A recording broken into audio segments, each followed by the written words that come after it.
I'm here with my man Kimani Young, man, hottest in the hood, New Heights. What's going on, K-Slade? You had the Fun Sport Junior Pros. Just came off the ISA chip. It's had a tough debut here in the Junior Pros, man. What it look like so far? Times has changed, man. A lot of good teams, a lot of good young players. For the last few years, we've really been concentrating on the high school kids, but now it's time to get back with you, back to Junior Pros, back where we started, and build it up from there. Yeah, take us back to where we started, K-Slade. S. Carter about 5 years ago. Me and I helped kind of put this whole Junior Pros thing together. You deserve a lot of credit for that. Take us back to some of those memories from like 5 years ago. Some of those players are now stars on their high school team. Absolutely. Talking about Javon, you're talking about Fatty, Brandon, Shaquille Stokes, Sterling, Jermaine Sanders, Corey Edwards. So, a lot of good young players got their start right here. First real, local tournament that was able to put them, in the media limelight, so to speak. So they use it as a springboard onto their high schools, and they've been doing well. Now, you've been developing a good name for yourself out here, developing young talent, doing that. I know a lot that you learned, and we credit for Vincent Smith for things that you've learned. Take us through that fundamental stuff about the game today, things that you learned from Vincent Smith, where the game is today versus where, you're putting your fingerprints on. Absolutely. You said it all, man. Vincent Smith, we started Lost Battalion Hall out in Queens. That's where we lived. We was there every day, just trying to learn the fundamentals of the game, fundamentals of life, and I was able to use that and go on to college and play in college. And I'm just giving that back, giving all that knowledge back to the youth that I come into contact with today.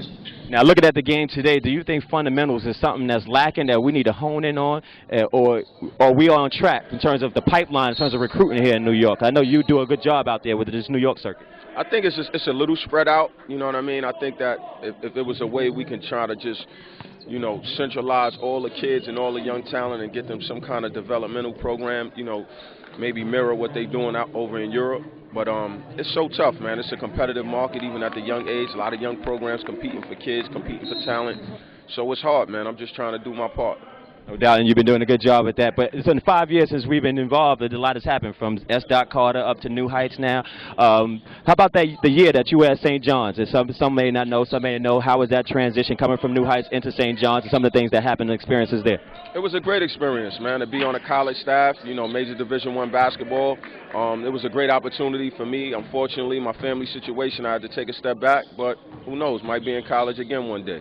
Oh, no, I'm quite sure some good things happen. Now, when you started to make that transition from St. John's back into New Heights, how has that transition been? It was easy, man, because, those kids, we've been together, since 7th, 8th grade, so that was an easy transition. It felt like I never left, so I was fortunate enough to have that opportunity, in front of me, took advantage of it, so that's where we are today. Now, you've been doing a lot of good things out here in the circuit, and we all know about that. Now, one of the things that I know, we both being married, I know the loss of your wife a year or so ago. How has that affected you in terms of things that you've been doing and the things you were able to do? How has some of those things may have changed you personally in terms of things that you've been able to just consistently do in the community? Well, first and foremost, it's made me a better father. I got to spend, a lot more time with my kids. I'm responsible for everything from the minute they wake up to the minute they go to bed. So in that regard, I think it's made me more patient, more understanding to other people, and just want to use it as a positive, man. It's a tragic loss for me and for our kids, but we got to find a way to stay busy, stay relevant, and keep on pushing. And I've seen that you took that negative, you created a positive. I've seen you formulated the Charette Dixon Classic in honor of your wife's name. Great turnout. Tell us about your first annual Charette Dixon Classic and how that turned out. It was a great event, man. I was able to pull together all the local talent, top high school players from New York and Jersey, boys and girls, and it was a great event for me. It was a great event for our kids, for the community. Everybody was involved. I was humbled by the turnout. It's something we want to build on. We're going to build a scholarship fund in her name for our kids. It was covered nationally. ESPN covered it. So, I think it's a great springboard even for our kids to be able to play in that kind of limelight. Kyrie Irving got us rolling with the first annual. He was the MVP and obviously a national prospect headed to Duke. So every year, if we can keep guys like that involved with the program, we'd be good. And I know that's one part of what you do. And I know you have a lot of other programs that you're doing there at New Heights. I know the Invitational, the AAU Invitational. Tell us about some of those programs that New Heights is coming up and they're involved in. I mean, I just think we got to a point where we was tired of spending money with other programs and other people that were hosting events that just weren't high quality and wasn't really giving the kids and giving other programs what they deserve and what they need out of it, from a facility standpoint, from a media coverage, exposure standpoint. So we just working hard at trying to improve on that. Summer in the City was a huge success. Last day of the live period last year had over 90 coaches there. So you know, we hosting a high school invitational, prep school invitational. You know, so we just trying to make our mark.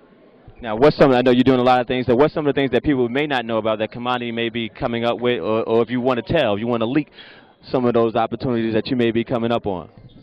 Well, you know, we always got to play it close to the vest, man. But when things happen, you know, you be the first to know. No doubt, no doubt. I'm here with my man Kimani Jones. Hey, just let them know that I got your birth certificate, dog. You got my birth certificate, I got yours. So we got a passport. No doubt. No doubt.